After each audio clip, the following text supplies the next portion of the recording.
Sing. You can unmute yourself. Please sing behind me. Jaya Jaya Shri Chaitanya Jaya Nityananda. Jaya Dvaita Jaya Nityananda. Jaya Dvaita Chandra Jaya Gaura Bhakta Vrinda. Jaya Dvaita Chandra Jaya Gaura Bhakta Vrinda. Jaya Jaya Shri Chaitanya Jaya Nityananda. Jaya Jaya Shri Chaitanya Jaya Nityananda. Jaya Dvaita Chandra Jaya Gaura Bhakta Vrinda. Jaya Dvaita Chandra Jaya Gaura Bhakta Vrinda. Jaya Jaya Shri Chaitanya Jaya Nityananda. Jaya Jaya Shri Chaitanya Nityananda. Jaya Dvaita Chandra Jaya Gaura Bhakta Vrinda. Jaya Dvaita Chandra Jaya Gaura Bhakta Vrinda. Thank you. Vam Vishnu Padaya. Mama Gyan Timirandasya Gyanandam Chilakaya. Chakshurinmritam Yena Tasmai Shri Gurave Namaha. Shri Chaitanya Manopishtam Sthapitam Yena Bhutale. So I'm Rupa Gadamayam Dadati Swapadantikam. Hey Krishna Karna Sindhu Dinbandhu Jagatpate. Gopesha Gopika Kanta Radha Kanta Namastate. Tapta Kanchan Gaurangi Radhe Vrindavaneshwari. Vrishbhanusute Devi Pranamami Adipriye. Jai Shri Krishna Chaitanya Prabhu Nityananda Shri Advaita Radha Shri Sadhika Aur Bhakti Vrinda. Hare Krishna Krishna Krishna Hare Hare Hare Ram Ram Ram Hare Hare. Nama Om Vishnu Padaya Krishna Pisthaya Bhutale Shrimati Bhakti Vedanta Swami Namne Namaste Saraswati Deve Gaurvani Picharane Nirvishesh Shnivadi Paschati Deshatarni. So we'll continue reading from teachings of Lord Chaitanya, and then we will do one round chanting. If someone can remind me at the 45-minute mark, Sapna, can you remind me, please? Yes, Mataji. At the 45-minute mark, then we will stop reading at that point. Okay, please raise your hands, whoever wants to read. And hopefully people who have not read, who did not read yesterday, will raise their hands today. So if you didn't read yesterday, raise your hand today so we can go from there. Thank you. Neha Mataji. From your, upon his return to Puri. Mataji, Neha Mataji, please unmute yourself. Hare Krishna Mataji. Hare Krishna.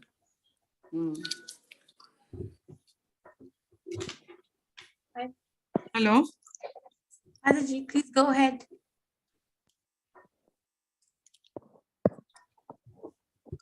Once,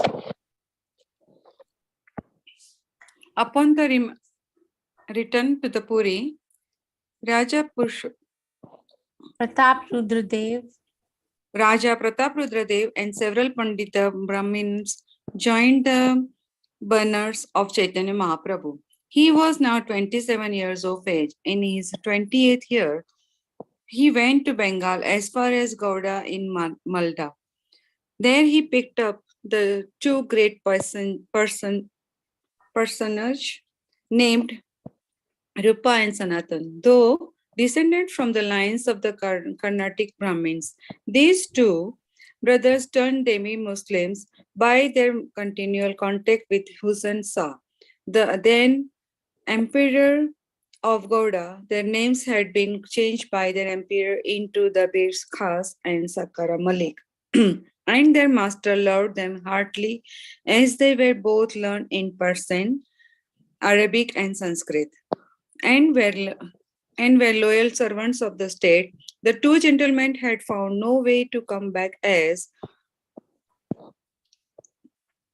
regular Hindus, and had written to Mahaprabhu while he was at Puri for spiritual help. Mahaprabhu had written in reply that he would come to them and extricate them out of their spiritual difficulties. Now that he had come to Gauda, both the brothers appeared before him with their long-standing prayer. Mahaprabhu ordered them to go to Vrindavan and meet him there. Chaitanya returned. Thank you, Mataji. Let's just talk about that. Thank you. Very nice. So the two Rupa Goswami Prabhupada and Sanatan Goswami, they were brothers. They were working in the. They were actually from Kashmir when they were Brahmins, born in a very Brahmin. Not they were born in a very Brahminical family, and they also had Brahminical qualities. But for some reason or the other, they took up a job in the courtyard or in the kingdom of this king, Muslim king. And the Muslim king Hussain Shah, and then they changed their names to Rabir Khas and Sakhar Malik. Basically, they appeared demi-Muslim, not complete Muslim, which is also fine because Chaitanya Mahaprabhu is not going to differentiate who's who. But at that time, if you hear Prabhupada's lecture, at the time when this was happening, the society was very strict. So they actually, Prabhupada says in reciting this pastime, if you can hear it, that Prabhupada said then the society was so strict based on what your caste system was, which we now know is not correct, that they said, okay, your hookah pani band. You know what is hookah pani band? Everybody knows. If you drink water from the well of some other caste, then you can't drink water or get this stuff from this particular part of the world. Yes? Hookah pani band. It's like Can you you- are banned from that group of people. Very nice. Yeah, banned from that community. Yes, thank you. So, but they were somehow or the other attracted to Chaitanya Mahaprabhu. They wanted Chaitanya Mahaprabhu to come, they wanted to join basically. But they were so at such an influential post that it was not easy for them to leave the job.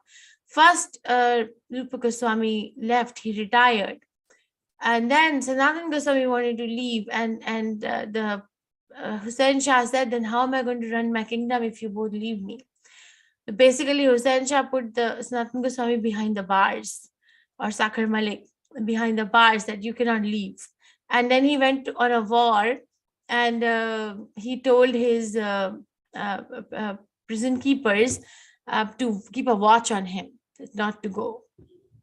And that's a different pastime than how Sakhar Malik or Sanatan Goswami basically allured the jailer and how he left and ran away from the prison. And then there's a discussion. I'm just putting food for thought. Then there's a discussion that there's a general tendency to think that people who are in Krishna consciousness should not be immoral. But we see that such a prominent acharya of our sampradaya left the service of this emperor by crook. He bribed the jailer. So is spirituality a morality, or is morality a spirituality, or is immorality allowed in the practice of spirituality? So there's a very nice lecture on December 26, 1972 by Srila Prabhupada, where he explains the difference that the spirituality and morality. Okay, so which hopefully will come to one day. Sudha Mataji, Chaitanya returned to Puri. Hare Krishna Mataji. Chaitanya returned to Puri through Shantipur. Mataji. Sorry. Yeah. Chaitanya returned to Puri through Shantipur, where he again met his dear mother. After a short stay at Puri, he left for Vrindavan. This time he was accompanied by one Balabhadra Bhattacharya. He visited Vrindavan and came down to Prayag, Allahabad, converting a large number of Mohammedans to Vaishnavism by argument from the Quran. The descendants of those converts are still known as Pathan Vaishnavas. Rupa Goswami met him at Allahabad, and Chaitanya turned him up in spirituality in 10 days and directed him to go to Vrindavan on missions. His first mission was to write theological works explaining scientifically pure bhakti and prema, devotional service and love of Godhead. The second mission was to revive the places where Krishna Chandra had in the end of Dwapar Yuga, the previous age, exhibited his Leela or pastimes for the benefit of the religious world. Rupa Goswami left Allahabad for Vrindavan and Mahaprabhu came down to Banaras. There he put up in the house of Chandrasekhara and accepted his daily bhiksha meal in the house of Tapan Mishra. Here it was that Sanatan Goswami joined him and took instruction for 2 months in spiritual matters. The biographers, especially Krishnadas Kaviraj, have given us details of Chaitanya's teachings to Rupa and Sanatana. Krishnadas was not a contemporary writer, but he gathered his information from the Goswamis themselves, the direct disciples of Mahaprabhu. Jiva Goswami, who was the nephew of Sanatana and Rupa, and who has left us his invaluable work, the Sad Sandarbha, has philosophized on the precepts of his great leader. We have gathered and summarized the precepts of Chaitanya from the books of those great writers. While One at second, Benares, Mataji. Let's okay, go ahead. Thank you. Hare Okay, Krishna. so this is a very important turning point in our sampradaya, where Chaitanya Mahaprabhu is teaching Rupa Goswami for 10 days in Prayag. Anyone knows what that writing is called as? Where 10 days in Prayag, Chaitanya Mahaprabhu was teaching to Rupa Goswami Prabhupada. Was it Anybody Nectar of knows? Instruction? No. No. But yes, Rupa Goswami Prabhupada did give Nectar of Instruction also. Yes. What is it called as? What is it? Sharmila Mataji. Is it Bhakti Rasamrita Sindhu? Very nice. Yeah. Bhakti Rasamrita Sindhu and Nectar of Devotion is the book that Rupa Goswami Prabhupada gave us after he heard the science of Krishna consciousness from Chaitanya Mahaprabhu. And then it's a very important meeting where it's actually Prabhupada says, if you hear his lectures on Nectar of Devotion, he says, I want everyone to read Nectar of Devotion. And go on reading it until you understand the science of Krishna Bhakti. Like, just go on reading it, because the more you read it, the more you understand that what it is. So Bhakti Rasamrita Sindhu is a very big book, 4 cantos, thousands of verses. Prabhupada has summarized it. He has given a summary to Bhakti Rasamrita Sindhu called Nectar of Devotion. Okay, and then and when Rupa Goswami was there, and then after that, Mahaprabhu came to Banaras. After Allahabad, he came to Banaras, and in Banaras, he used to be in the house of live in the house of Chandrasekhar and accept his meals in the house of Tapan Mishra. And in Banaras, this was a place where Sanatan Goswami joined him, and this is also a very big pastime, that how Sanatan Goswami Prabhupada actually joined him. It's a lot of determination, and then stayed there and took spiritual instructions from Chaitanya Mahaprabhu for 2 months. And then their nephew, Jiva Goswami, Jiva Goswami, who was a nephew of Sanatan and Rupa, he joined Sanatan Goswami and Rupa Goswami. And then Jiva Goswami, Prabhupada gave us so many sandarbhas and tattvas. You see, so many of them he has left behind, that we actually won't have any time for material activities if we really drown in the activities of Krishna consciousness. So we'll go on reading. Sapna is next. Sapna, while at Banaras. While at Benares, Chaitanya had an interview with the learned sannyasis of that town in the house of a Marhata Brahmin who had invited all the sannyasis for an entertainment. At this interview, Chaitanya showed a miracle which attracted all the sannyasis to him. Then ensued a reciprocal conversation. Their most learned leader, Prakashananda Saraswati, headed the sannyasis. After a short controversy, they submitted to Mahaprabhu and admitted that they had been misled by the commentaries of Shankaracharya. It was impossible even for learned scholars to oppose Chaitanya for a long time. as there was some spell in him, which touched their hearts and made them weep for their spiritual improvement. The sannyasis of the Benares soon fell at the feet of Chaitanya and asked for his grace, Kripa. Chaitanya then preached pure bhakti and instilled into their hearts spiritual love for Krishna, which obliged them to give up sectarian feelings. The whole of Benares on this wonderful conversion of the sannyasis turned Vaishnava, and they made a master Sankirtan with their new lord. After sending Sanatan to Vrindavan, Mahaprabhu went to Puri again by the jungles with his comrade Balabhadra.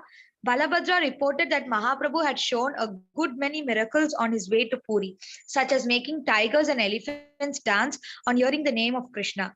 From this time, that is from his 31st year, Mahaprabhu continually lived in Puri in the house of Kasi Mishra until his disappearance in his 48th year at the time of Sankirtan in the temple of Tota Gopinath. During these 18 years, his life was one of settled love and piety. He was surrounded by numerous followers, all of whom were of the highest order of Vaishnavas and distinguished from the common people by their purest character and learning firm religious principles and spiritual love for Radha Krishna. Swarupa Damodara, who had been known by the name of Purushottama Acharya, while Mahaprabhu was in Nadia, joined him from Benares and accepted his service as his secretary. No production of any poet or philosopher could be laid before Mahaprabhu unless Swarupa had passed it as pure and useful. Roy Ramananda was his second mate. Both he and Swarupa sang while Mahaprabhu expressed his sentiment on a certain point of worship. Paramananda Puri was his minister in matter of religion. There are hundreds of anecdotes described by his biographers, which we do not think it meet here to reproduce. Mahaprabhu slept short. His sentiments carried him farther and farther in the firmament of spirituality every day and night.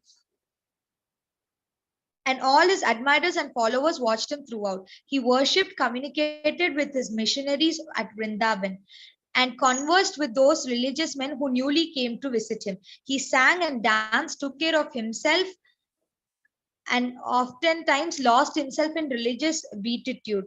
All who came to him believed him as the all-beautiful God appearing in the netherworld for the benefit of mankind. He loved his mother all along and sent her Mahaprasada, spiritual foods now and then with those who went to Nadia.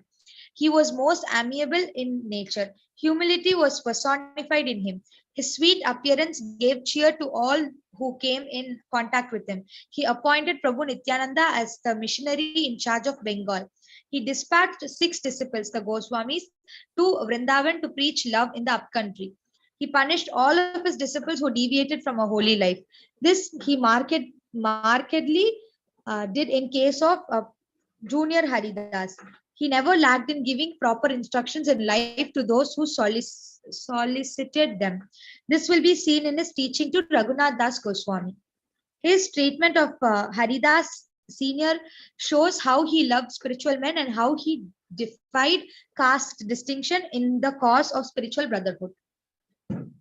Thank you so much. That's a very nice pastime of Haridas Thakur Prabhupada's interaction with Chaitanya Mahaprabhu, that how Haridas Thakur were not allowed to enter the temple of Jagannath Puri, right? Because he was he was born in a Muslim family. So then he was forbidden from entering Jagannath Puri temple to see Lord Jagannath. He himself accepted at that too, that yes, I am not very clean, not because he was born in Muslim family, but because of the humility of the heart. And Chaitanya Mahaprabhu, after going to Jagannath temple every day in Puri, he would go and pay visit to Haridas Thakur. So you see, the apparent contradiction is that he wasn't allowed to go see Jagannath, but Jagannath himself was coming to him every day. And Haridas Thakur is named as Namacharya, Acharya of chanting the holy name of Krishna. He's named as that, and Chaitanya Mahaprabhu named him that. Chaitanya Mahaprabhu declared that Haridas is Nam Acharya Haridas Thakur, and he's very, very merciful. He is always ready to bestow his mercy on everyone or anyone who is trying to become Krishna conscious. So without the mercy of Haridas Thakur, we cannot actually chant Hare Krishna, because he's a Namacharya. Right? The spiritual master gives the name, and unless until Haridas Thakur Prabhupada gives the mercy, cannot chant nicely. You can chant mechanically, some noise will come out, but we really can't chant nicely. So please pray to Haridas Thakur before you chant every day. Janvi Mataji, Lord Chaitanya's mission. Hare Krishna Mataji.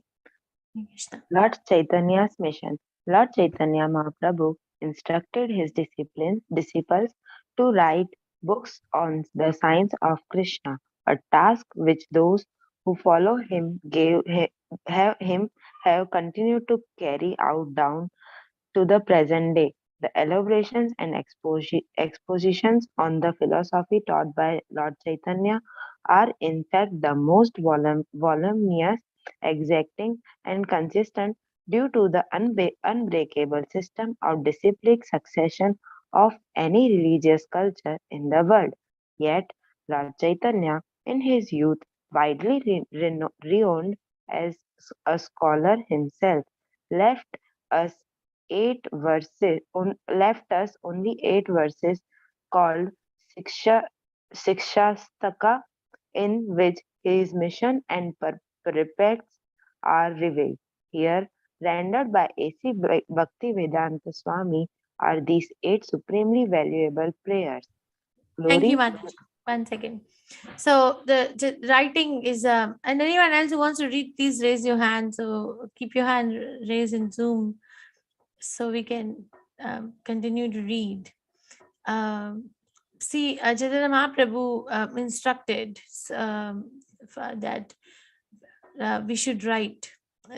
Prabhupada was the same, and that's why Prabhupada started the magazine Back to Godhead, so the disciples can give their articles and share their realizations. It's very important to write. I cannot emphasize more important of writing in Krishna consciousness. The more we write, the more we come in contact with our own realizations and shortcomings both, and then the more we progress.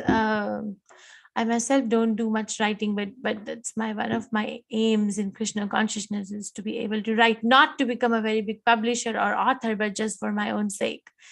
Journal it down, or each one of you must do that too, please. And Chaitanya Mahaprabhu's philosophy is very complete, and it is due to unbreakable system of disciplic succession. Sri Prabhupada is writing it. The philosophy is very complete because it's an unbreakable system of disciplic succession of any religious culture in the world. Chaitanya Mahaprabhu gave such strong words that there was, and such strong philosophy, and we have so much of literature available that there is no place to get deviated. We can get deviated if we don't have the references or if we don't have the teachers, but the philosophy itself is so complete that there is everything. Nothing is left for the mental speculation. We have everything. But the problem is that we don't have time, right? We don't have time to do this. Okay, who was reading before? Nidhi Mataji, please go ahead. Why don't you read all the prayers? Hare Krishna Mataji. Yes, Glory Mataji. to the Shri Krishna Sankirtan, which cleanses the heart of all the dust accumulated for years together. Thus, the fire of conditional life, of repeated birth and death, is extinguished. This Sankirtan movement is the prime benediction for humanity at large because it spreads the rays of the benediction moon.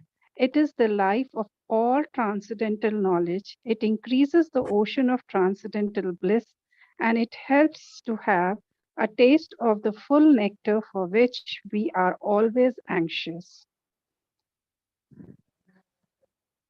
Second, O my Lord, your holy name alone can render all benedictions upon the living being, and therefore you have hundreds and millions of names like Krishna, Govinda, etc. In these transcendental names, You have invested all your transcendental energies, and there is no hard and fast rule for chanting these holy names. O my Lord, you have so kindly made approach to you easy by your holy names, but unfortunate as I am, I have no attractions for them. Third, one can chant the holy name of the Lord in a humble state of mind, thinking himself lower than the straw in the street, more tolerant than the tree, devoid of all senses of false prestige, and ready to offer all respects to others. In such a state of mind, one can chant the holy name of the Lord constantly. Fourth, O Almighty Lord, I have no desire to accumulate wealth, nor I have any desire to enjoy beautiful women. Neither do I want any number of followers of mine. What I want only is that I may have your causeless devotional service in my life, birth after birth. Fifth, O son of Maharaj Nanda, I am your eternal servitor, and although I am so, somehow or other, I have fallen in the ocean of birth and death. Please therefore pick me up from this ocean of death and fix me as one of the atoms of your lotus feet. Sixth, O my Lord, when shall my eyes be decorated with tears of love, flowing constantly while I chant your holy name? When will my words be choked up when uttering the holy name? And when will all the holy holes of hair of my body have eruptions by the recitation of your name? Seventh, O Govinda, feeling your separation, I am considering a moment 12 years or more, and tears are flowing from my eyes like torrents of rain. I am feeling all vacant in the world in the absence of you. Eighth, I do not know anyone except Krishna as my Lord, and he shall always remain as such, even if he handles me roughly by his embrace, or he may make me broken-hearted by not being present before me. He is completely free to do anything and everything for me, for he is always my wonderful Lord unconditionally. Always my worshipful Lord unconditionally. Thank you, Mataji. Okay, so I think next is Sanskrit of these. Let's see. No, Sharmila Mataji, you know the Sanskrit of these? Chaito Darpanam. Yes, Mataji. Okay, please tell us. Okay. You mean the slokas, no? Shikshashtaka? Yeah. Cheto darpanamarjanam bhava mahadavagni nirvapanam shreya kairava chandrika vitaranam vidyavadu jivanam anandambudivardhanam pratipadam purnamrita swadanam sarvatma snapanam param vijayate Shri Krishna sankirtanam nam namakari bahuda nija sarva shaktis tatrarpita niyamita smaranena kala एतादृशी तव कृपा भगवन् ममापि दुर्दैवमिदृशं हजानिनानुरागः तृणादपि सुनिचेन तरोरपि सहिष्णुनान् अमानेन मानदेन कीर्तनीया सदा हरि नामकारि बहुधान न धनं न जनं न सुन्दरीं कवितां व जगदीश कामये मम जन्मनि जन्मनीश्वरे भवतात् भक्तिरहेतुके त्वयि अहिनन्दतनुजा किङ्करम् What is it?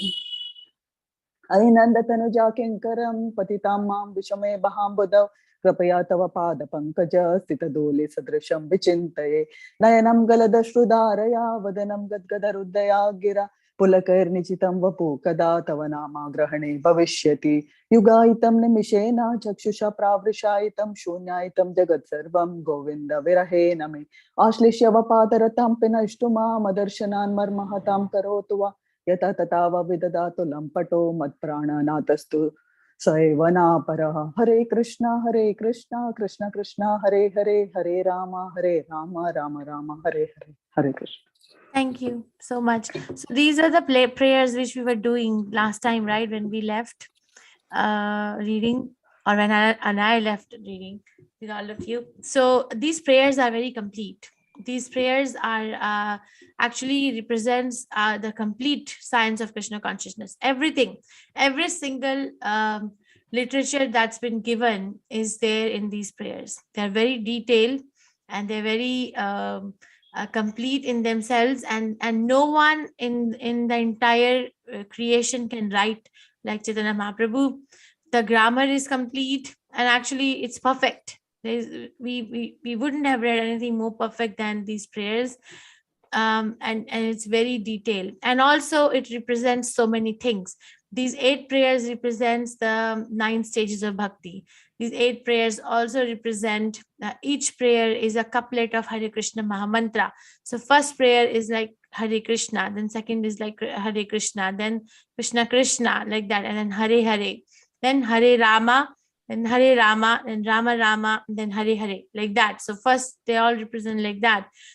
And also it represents all the sandarbhas and tattvas, and every single thing given in Krishna consciousness are there in these prayers. Just 8 prayers, all stages of realizations, and also the emotional feelings that one develops as one advances from sadhana bhakti to prem bhakti, are there in these prayers. If we must recite these prayers every day before we start chanting Hare Krishna Mahamantra. And I used to think they are so difficult, I'll never be able to memorize.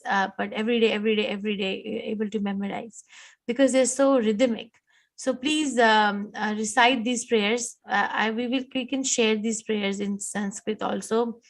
Each one of you, please recite these prayers before you do japa, if possible. Otherwise, at least recite at some point in your day, ideally before you do your japa, and invoke the mercy of Chaitanya Mahaprabhu, because without the mercy of Chaitanya Mahaprabhu, we cannot chant Hare Krishna Mahamantra from the bottom of our hearts.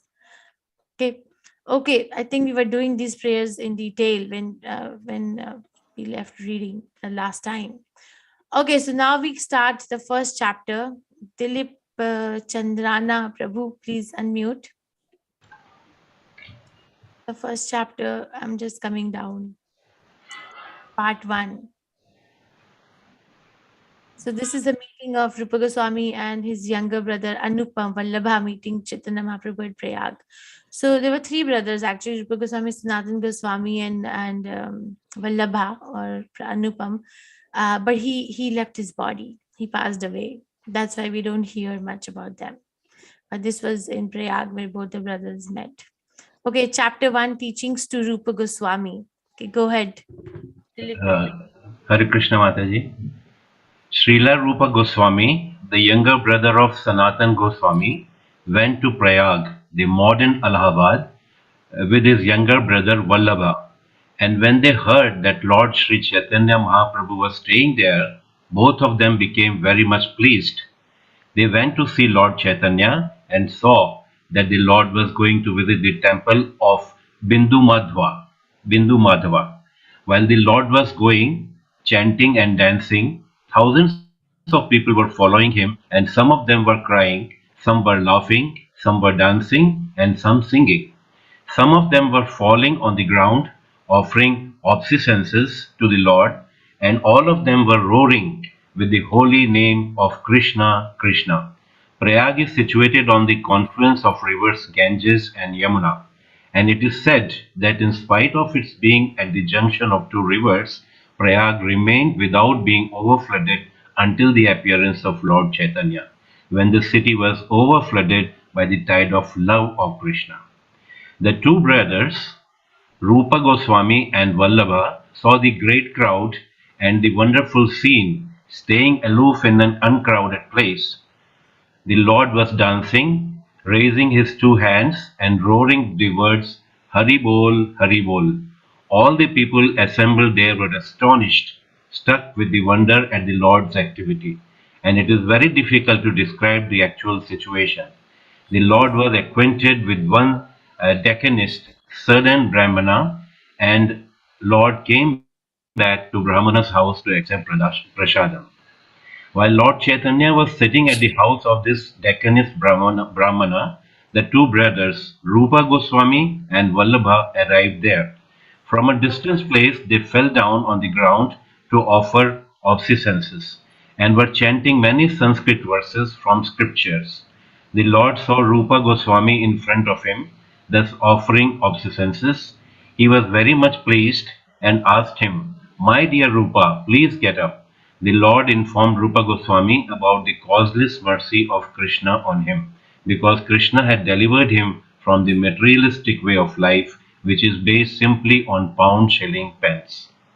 The Lord accepted the two brothers as his own devotees and cited one verse from the scriptures which states that a Brahmana who has studied the four Vedas may not be his devotee, but he may accept a pure devotee coming from a very low family.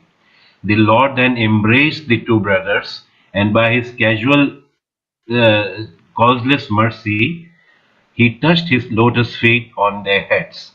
When they were so blessed, both the brothers came to offer their prayers to the Lord in their own words. The prayer said that the Lord Sri Krishna Chaitanya Mahaprabhu, who is Krishna himself, has assumed the form of fair complexion, Gauranga, and is the most magnificent incarnation of Krishna, because he is distributing love of Krishna. Srila Rupa Goswami. Anyone knows that verse?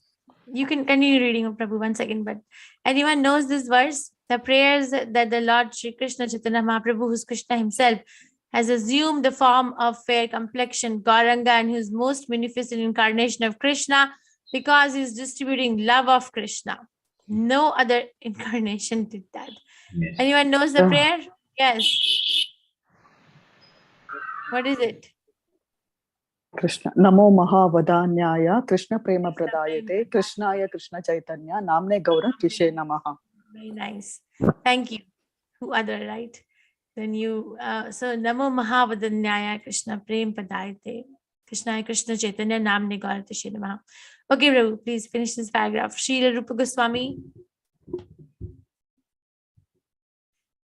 Oh, he's muted. Okay, go ahead. Srila Rupa Goswami also quoted one verse which was later on found in the book Govinda Lilamrita, 1.2.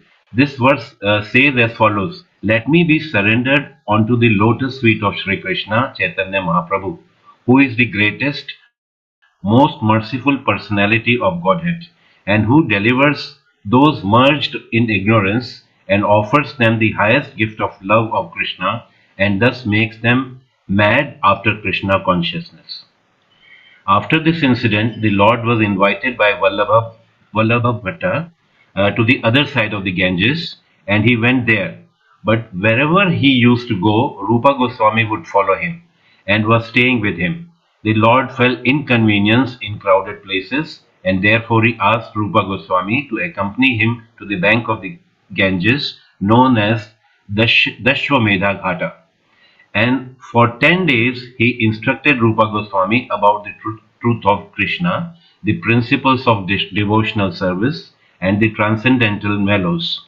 All was described in full detail so that in future he could distribute the science of Krishna in his book Bhakti Rasmirta Sindhu. Srila Rupa Goswami has described this incident in the first verse of Bhakti Rasamrita Sindhu, which speaks about the causeless mercy of the Lord upon him. The Supreme Personality of Godhead is cognizant, all-powerful, and by his causeless mercy, he empowers a living entity to receive his mercy. People in general, being under the spell of conditional life, are averse to devotional service and Krishna consciousness. They are unaware of the principles of Krishna consciousness, namely one's eternal relationship with the Supreme Personality of Godhead, the ultimate goal of life, which is to return back to home, back to Godhead, and the process of returning to the spiritual world. These things are unknown to the conditioned soul. Lord Chaitanya, out of his causeless mercy, instructed Rupa Goswami on the principles of devotional service, and later on, Rupa Goswami distributed to the people in general the science of devotional service. Thank you, Prabhu. Thank Thank you you. so much. So this is so nice, right? To get the mercy, we need the mercy. So where was it? Supreme Personality of Godhead is cognizant, all powerful, and by His causeless mercy, He empowers a living entity to receive His mercy. So actually, without Krishna's mercy, we cannot even get His mercy, which is quite contrary or quite interesting, not contrary, because we think generally what we hear is that without the mercy of Krishna, nothing can happen. So that nothing also includes that empowerment to receive that mercy also cannot happen. Am I confusing? Are we all confused now? What are we talking about? Mercy, mercy. Yes. So so one thing we say is that without Krishna's mercy, nothing can happen, right? But that all statement is incomplete. Adding that without Krishna's mercy, nothing can happen, which includes that we actually cannot receive His mercy also without His mercy. So when Krishna was present on earth at the time of Dwapar Yuga in Mahabharat, before in that time when he did all the pastimes, not many people knew that Krishna is the Supreme Personality of Godhead, even though they were seeing Krishna. Right? Even though they were seeing Krishna, they thought, okay, maybe this is a very powerful personality or Superman or some demigod, but no one thought that he's actually Narayan himself. So, because what makes them feel like that? Because they didn't have Krishna's mercy to receive His mercy. So, is Krishna withholding His mercy because He says in 9th chapter that He is impartial to everyone? He is not partial to anybody, and who is a friend in Him is a friend for Him. He's also a friend for that person. He is not partial. We make the partiality. So where is our role then? Where is our role?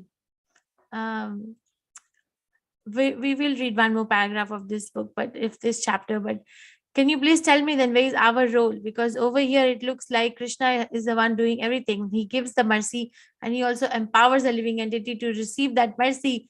So what is our role? Yes, you can raise your hand. We can have a little discussion on this, that where is our role in it? Nobody. Rupa Mataji, what is our role? Please, if you want to, if you're able to unmute. Dilip Prabhu, yes Prabhu. Hare Krishna Mataji. We keep marching towards the Krishna consciousness, away from the materialistic world, and we keep doing our duty towards the spiritual this thing, and then God will have mercy on us to enlighten our mind. Okay. There's a other side of the argument too, but okay, that's a nice thing. Thank you. Yes, Apna, what is your role? If Krishna is doing everything. Role is begging to be in the service of, begging the Lord to keep us in the service of Krishna consciousness without us being deviated, and to keep us stay in always doing the duty without any objections. Okay, thank you. Very nice, so nice. Anmaya Mataji. Mataji, only service to Krishna. So, okay, very nice. Archana Mataji has written in the chat, is have intense greed on our part for devotional service. So that's good. So in one line or in one word, actually, our role is our desire. So what are we desiring? So keep a check on your own desire throughout the day, at least when we are not sleeping. After sleeping, we don't have a control yet, right? Because we are not so elevated.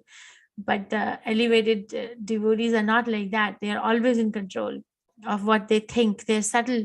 We cannot control our subtle thought process, and that is why we cannot control what's happening outside of us. It's real. If we cannot control what we are thinking, and what thought is going to come to us next, can we go to control so many things outside of us, but can we do that every minute? Sorry, Oh, Mataji. No, Mataji. So, like, we have a control of what's like, Yeah. what's in the thought. Thoughts will keep on coming. You have no control on thoughts coming into our mind. Right. So right now, it's not that we can never have also. Right now, we don't have a control over the thought process. And because we don't have a control over the thought process, we cannot actually control our gross activities. That is why we cannot control our senses, because we cannot control our subtle mind first. It's never outside. The problem with our society is that they try to change the person from outside. And I'll give you an example. Sorry. I don't have water here, otherwise I have to get up. So, for example, if somebody is addicted to, has some sort of an addiction, okay, any sort, like let's say smoking cigarette or watching too much TV, or alcohol addiction, right? Like these are very common, prominent things that can be seen by and perceived by the eyes. And there are millions and millions. Everything that we do can become an addiction if it is not checked in proper fashion, right? So the problem with our society is that they try to change the habit from outside. So from let's say that somebody is very addicted to smoking cigarette and they want to leave smoking the cigarette, then they try to say, okay, then you can lower it by using this chewing gum or this patch, or I don't know, this vape or something like that from outside. Or you can, or in America, mothers who take drugs in their pregnancy, they are put in a program which is called Subutex program. So the mother, instead of taking the drug because she has no craving, she's taking this tablet, which is less addicting or less intense, but she's still taking. So externally, it appears that we are trying to change the habit. But does it ever change what is the failure rate? It could be not that 100% of them fail, but what's the failure rate of such kind of intervention? Or throw a number. Above 50? More than 50%, Mataji. Okay, Shivamalli Mataji. Yes, so a lot, like almost all of them fail at some point. Almost all of them have convicted that whoever has gone through such treatments have actually gone back. This is one example I'm giving. I'm not saying that that's the only example, but just to make us understand that how the spiritual life is different than the material life. Spiritual life doesn't work like that. Spiritual life works in the consciousness. That's why the first verse that Chaitanya Mahaprabhu gave is Cheto Darpana Marjanam, or cleansing the mirror of the heart. We don't do that. We start from outside and then try to take it inside, but that's not how we are designed. We are designed to clean from inside and then take it outside. But it's contrary to our nature, and whatever we are doing is contrary to our nature subsequently, and then the cycle continues at gross level, subtle level. Thank you, Sapna, for the reminder. Gross level, subtle level, but Krishna consciousness is not like that. Like such a big war going. I'm going to show you a video of what Prabhupada talks about these kind of wars in a second, but let's read one paragraph. Rupa Goswami, Mataji, Shri Rupa Goswami has described. Yes, Mataji. Hare Krishna. Srila Rupa Goswami has described Lord Chaitanya in the prologue to Bhakti Rasamrita Sindhu as follows. I am offering my respectful obeisances onto the lotus feet of the personality of Godhead known as Lord Chaitanya Deva. Because inspired by him, I am feeling it within my heart to write something about devotional service. Therefore, I am engaged in writing this great book on the science of devotion known as Bhakti Rasamrita Sindhu. Lord Sri Chaitanya Mahaprabhu instructed Rupa Goswami continually for 10 days, and he began his teaching as follows. My dear Rupa, the science of devotional service is just like a great ocean, and it is not possible to show you all the length and breadth of the great ocean. But I shall simply try to explain about the nature of the ocean by just taking a drop out of it, and you can thus taste it and understand what is that ocean of devotional service. Thank you, Mataji. Let's stop here today. So let's stop here today. That this is where we are stopping. Thank you. So nicely you read. That Rupa Goswami Prabhupada has, it has been started that Rupa Goswami Prabhupada is being taught or on the science of bhakti by Chaitanya Mahaprabhu. And Rupa Goswami Prabhupada is humble. Like, people ask this question. It's kind of a challenging question that we are asked every time we preach, that why Krishna chose Arjun to preach, why he didn't choose anyone else. Well, of course, he could have chosen anyone, or he could have made anyone as Arjun, as good as Arjun. If I didn't have a quality and Krishna wanted to choose me, he could have changed my quality and, taught me Bhagavad Gita, or anything like that can happen. But there is always some internal meaning and external meaning to whatever Krishna does. Okay, so that's what we are going to understand now. That in outside, it looks like Chaitanya Mahaprabhu is a very common man who is taken sannyas out of life, because that's how we see sannyasis, right? And then he's dancing and chanting. But now when he's going to start speaking, Prabhupada says this, right? That unless until a person speaks, there are two gentlemen and they're very nicely dressed. And they both look very nice in their dresses. But when can you make out the difference? Who is more intellectual than the other? When will you make out the difference? By looking at their dress, or when? When they speak, Mataji. When they speak. Right? So the speech is a reflection of somebody's thought process. So now when Chaitanya Mahaprabhu will start to speak, are we going to understand that what Chaitanya Mahaprabhu is? Because a conditioned soul definition is Atmavad Manyate Jagat. Atmavad Manyate Jagat means I see you as I am. No, I am mortal, so you're mortal. Because I am mortal first, so that's why you're mortal. That's how conditioned soul sees. Because I am growing old, so you're growing old. Because I have a need to eat, so you have a need to eat. Because I have a need to take rest, so you have it. So basically, Atmavad Manyate Jagat. We see the other person as I am, not how the other person is. And that is also a defect, but Krishna consciousness helps clear that vision. And that is why in the beginning of these sessions, I told you, if you remember, that reading this book is going to rewrite your own story. We are all living a narrative. We are all living a narrative. The narrative that's been told to us, or that we have been telling ourselves, but we all realize that we need a change. See, right? Because we have a place of knowing within us, right? We all realize that we need a change. We are living a narrative. Yes, Mataji, we need a change. Yes, Mataji. We need to change something, but the problem. Sorry. You can unmute. Yes or no? Is there anyone in this class who thinks that they're living a perfect life, and there's nothing in their life that needs to be fixed? There are a lot of things we have to fix. So basically, we are like living a life where we are telling ourselves live like this, or somebody else is telling, or the society is telling, or family is telling, or something, some other voice or noise. But teachings of Lord Chaitanya will definitely help, if we are reading from the right perspective, definitely help to rewrite that narrative. And not just rewrite, but also live that narrative, then the life that you really want to live. And not just the life that you or we have been living, compromising. Okay. Because there is nothing to compromise, because we know that I'm part and parcel of Krishna, but Chaitanya Mahaprabhu's words are so potent that they make us realize. Knowing is one thing, realizing is another thing. And then living that life is the third thing after realizing it.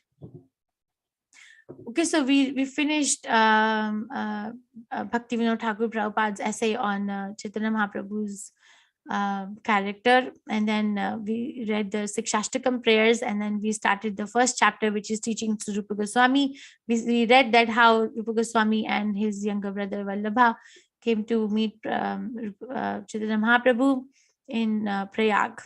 And then Chaitanya Mahaprabhu accepted both the brothers as his disciples. And then he started instructing the science of Krishna to Rupa Goswami, and he instructed that at Dashvamed Ghat in Banaras, in Allahabad, sorry. and then he was going to start. But before Chaitanya Mahaprabhu starts to speak, we read that Rupa Goswami Prabhupada is offering beautiful prayers to Chaitanya Mahaprabhu, because this is the way to invoke mercy, that yes, I want to hear from you and I'm sure about it, and I do want to hear from you because you are this. Not like sitting, okay, we're going to try out a teacher and see if the teacher works or not. No, that's not how acceptance of a spiritual master or spiritual life works. And then we just read the two prayers that Rupa Goswami Prabhupada offered. And then the combination is given that when Rupa Goswami Prabhupada heard for 10 days, he consolidated all the teachings in book called Bhakti Rasamrita Sindhu, which is thousands and thousands of verses, where Prabhupada has given us a summary, which is called Nectar of Devotion. And a conditioned soul is not aware of these principles. We don't know. This is very nicely explained in 8th canto, 5th chapter of Bhagavatam also. We don't know that I have an eternal relationship with the personality of Godhead. We don't know. We have forgotten it. Ultimate goal of life is to return back home, back to Godhead. If you really look around you, how many people are aware of this fact? They're not aware. So avidya, right? If you remember, if you have read Nectar of Devotion, what is the basis of leading a sinful life? What is the basis as to why someone even does something sinful? Mostly it is avidya, ignorance. So we are leading a sinful life because we don't know what is the goal of life. We have been told to make short-term goals or long-term goals of passing this exam or getting this job or living this kind of a life, but we have not been told, so we have been living that life, our story. But Krishna consciousness changes it, and the process of returning back to spiritual world. We don't even know there's a spiritual world. At the most, we know maybe there's a heavenly planet, right? But then there's a huge process of going back to spiritual world, and these things are unknown. See, Prabhupada is writing, these things are unknown to the conditioned soul. So we are conditioned, but then we are so proud of our conditioning as well. So that the layers are so thick. The layers, we go to correct someone else or change someone else or something else, but actually it is us who have to change. Okay, if I cannot change, then nothing around me will ever change, because I'm going to find myself in the same situation again and again and again and again. I spoke a little bit about it in my level 2 class on Tuesday morning, that sometimes we get stuck in a pattern, of same kind of company, same kind of environment, same kind of things. Why?